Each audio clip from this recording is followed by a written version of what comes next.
You're listening to Crystal Clear English Podcast. Learn English the crystal clear way. Hello and welcome. Today we're diving deep into something that, well, it might seem incredibly simple on the surface, but trust us, it holds immense, maybe even surprising power for anyone navigating the exciting journey of learning English. I am genuinely buzzing about what we're going to explore. And it's a topic right at the heart of how language acquisition really works. We're talking about the foundational skill of listening. Right. Now, you hear it all the time, don't you? Listen more to learn more. It sounds almost, well, too obvious, maybe. Yeah, a bit like eat your vegetables. Exactly. But based on everything we've seen, everything we've learned, the true depth, the nuance, and the transformative power of really dedicated listening practice, it's just vastly underestimated by so many learners. Absolutely. It's so much more than just, processing words as they fly by. It's about soaking everything and watching shows you love, tuning into podcasts, just like this one, hopefully. Hearing your teacher's instructions, maybe interacting with native speakers online or face-to-face.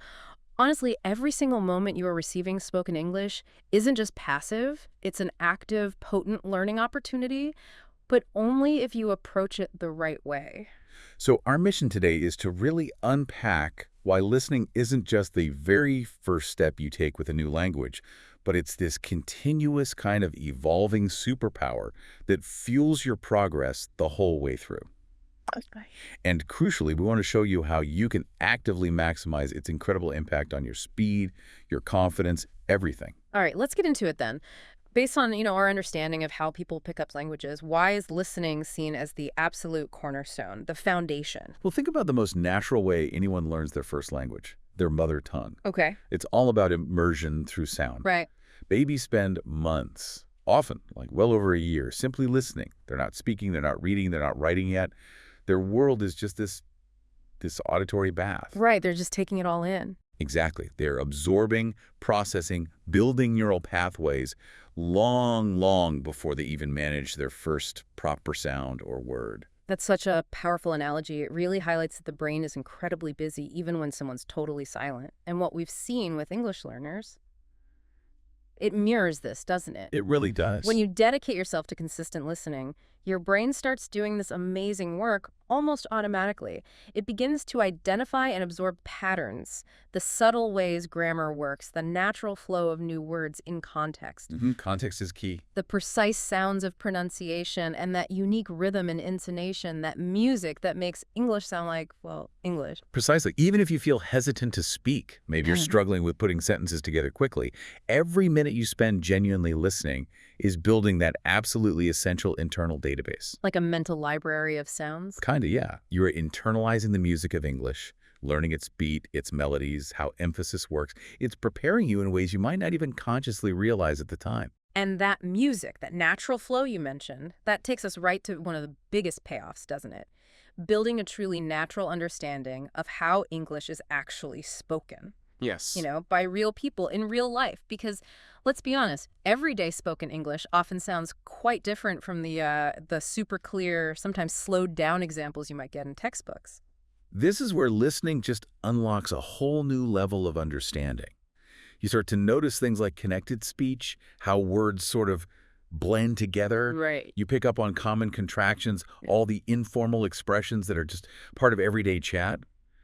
These are nuances you mainly get by hearing them used authentically over and over. We've definitely seen how eye-opening it is when learners suddenly realize that going to very, very often just smooths out and becomes gonna in casual speech. Oh, totally. Or how about did you? Yeah. That often morphs into something like did ya or even did you. These kinds of sound changes, they're perfectly natural. They make speech efficient for native speakers. But boy, can they be confusing if you've only ever seen the words written down. Right. But here's the magic of listening consistently. The more you expose yourself to these natural patterns, the quicker your brain just adapts. It learns to predict them, to recognize these connected sounds and reductions almost instantly when you hear them again. It's like getting a decoder ring for real conversations. Exactly. It opens up this whole new world of understanding, especially for faster speech. And once you start recognizing those sounds naturally, it has this profoundly positive knock-on effect on your own ability to produce them. Hearing natural English regularly is absolutely crucial if your goal is to sound more authentic yourself, less textbook-like. It makes so much sense when you put it like that. Your mouth, your tongue, their muscles, right? And your brain's the control center. Yeah. So by imitating native speakers, you're literally training those muscles, training that control system to align with the correct positions, the right airflow, the proper stress on syllables, the up and down tunes of intonation. It's almost like physical training for your mouth. It really is. And we've found that while just repeating is good, there's a specific technique that really dials up the effectiveness of this imitation practice. It's something we've seen get fantastic results for pronunciation improvement. Shadowing. Ah, shadowing. Okay, explain that a bit more. Is that the thing where you listen and try to repeat almost instantly, like an echo right behind the speaker? Precisely that. You don't wait for a pause. Hmm. You're listening really intently and then trying to reproduce the sounds, the rhythm, the stress patterns as you're hearing them, or maybe just a fraction of a second behind. Okay. Initially, you're not even focusing too hard on the meaning. It's more about the sound and the physical act of speaking. It forces you to engage your vocal cords, your tongue, your lips, getting them comfortable forming English sounds and linking them smoothly. That sounds intense, but like a really targeted way to work on sounding more natural. Okay, so shifting gears just a little bit. Listening isn't just about pronunciation and connected speech, right? Mhm. It's also a fantastic engine for boosting your vocabulary. Oh, absolutely. And not just knowing definitions, but really getting how words and phrases are used in the wild. Yeah, that's a key distinction. While reading vocabulary lists or dictionary definitions is definitely valuable, it has its place. Listening shows you vocabulary operating in action. Right. When you hear words and phrases used in the context of a real conversation, or a story, or maybe a debate, or even just a joke, you grasp the true nuances of their meaning. You understand when and how to use them properly in different situations. So like instead of just seeing the word break up on a list next to end a relationship, you might hear it in a movie scene about two characters splitting up. Exactly. And you instantly connect the phrase to the emotion, the tone of voice, the whole situation. It sticks better. It Yeah. really does. Or you hear someone urgently say, "Hold on."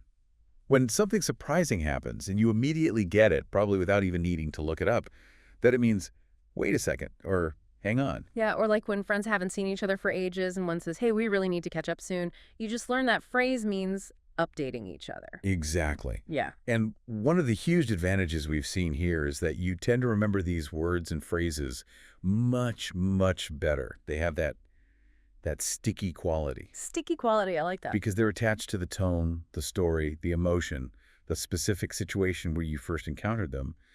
It gives the word or phrase a much richer context in your memory than just a definition on a page. Yeah, that makes total sense. That stickiness is crucial for actually using the words later. It is. And all of these things we've talked about, understanding the natural sounds, improving your pronunciation, building that context-rich vocabulary database, they all sort of converge to make you fundamentally a much better speaker overall. Okay, no, this is where it really gets powerful for a lot of learners, I think. It sounds like you're saying becoming a better listener is basically the direct path to becoming a better speaker. Why is that link so strong? Well, because, as we touched on, you've already done a lot of the heavy lifting by internalizing how things are typically said naturally. Okay. So when it's your turn to speak, your brain isn't starting from scratch. Yeah. You're painstakingly trying to translate word for word from your native language Yeah. and consciously juggling complex grammar rules. Right, that painful translation process. Instead, it's accessing that rich internal library of sounds, patterns, common phrases, the stuff you've absorbed through all that listening. You're basically recalling how you've heard native speakers phrase something similar in a similar situation. Ah, so it becomes less about building sentences like Lego bricks and more about retrieving and using familiar chunks of sound, like phrases, idioms, sentence structures you've heard before. Precisely. And this naturally leads to phrasing that sounds more authentic.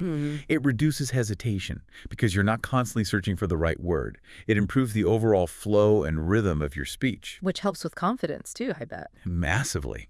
Maybe most importantly, it significantly boosts your confidence when you find yourself in situations where you need to speak English. You just feel more equipped, more prepared, because you've heard countless examples of how communication actually happens. This is incredibly actionable stuff. So for someone listening right now, maybe feeling inspired to really activate this listening superpower, How can they start putting this into practice effectively, like today? What are some accessible ways to build the skill?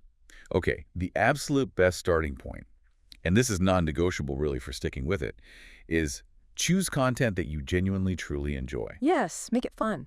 Exactly. Doesn't matter if it's podcasts about your favorite hobbies, YouTube videos on topics you're passionate about, movies or TV shows you've always wanted to watch or even rewatch, or just listening to songs and looking up the lyrics. If it feels like fun, not a chore, you're way more likely to keep doing it. Great point. Compliance is key when it's enjoyable.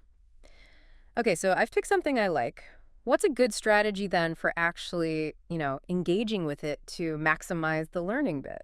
Well, you can definitely start by using subtitles if you find that helpful, especially at the beginning. Ideally English subtitles, so you're matching the sound to the written word. Okay. But definitely push yourself gradually to challenge yourself by trying to turn them off as you get more comfortable with the material or maybe the speaker's accent or speed. Right, weaning yourself off them. And here's a technique that we've seen make a really big difference. Don't feel pressured to understand every single word the first time you listen to something. Okay, let's break that down. So, listen once just to get the general idea, the main point. Exactly. Get the gist first. What's the overall topic? What are the main arguments or points being made? Then listen again. This time, maybe focus more specifically on the details you missed. Try to pick out new vocabulary words or pay closer attention to how sentences are put together. And we found to be incredibly effective, almost magical in how simple it is? What's that? The power of repetition, but focused repetition.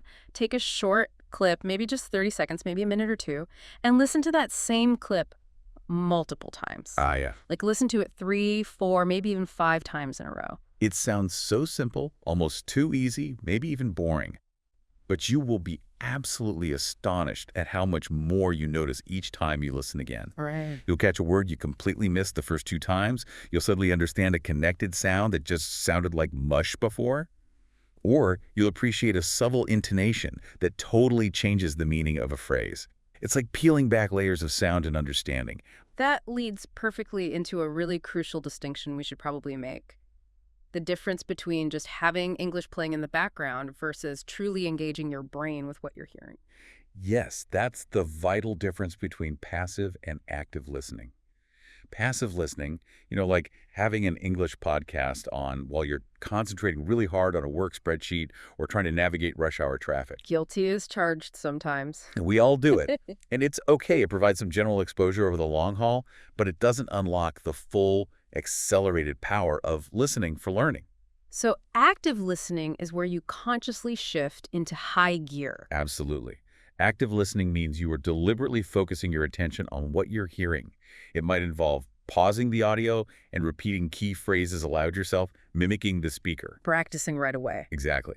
It might mean having a notebook handy and jotting down new words or interesting phrases that catch your ear so you can look them up and review them later. And it definitely means actively trying to guess the meaning of unfamiliar words from the context, the words around them, the situation, the speaker's tone. Now, this does sound like more effort, and I guess it is, isn't it? It requires more conscious effort. Yes, definitely.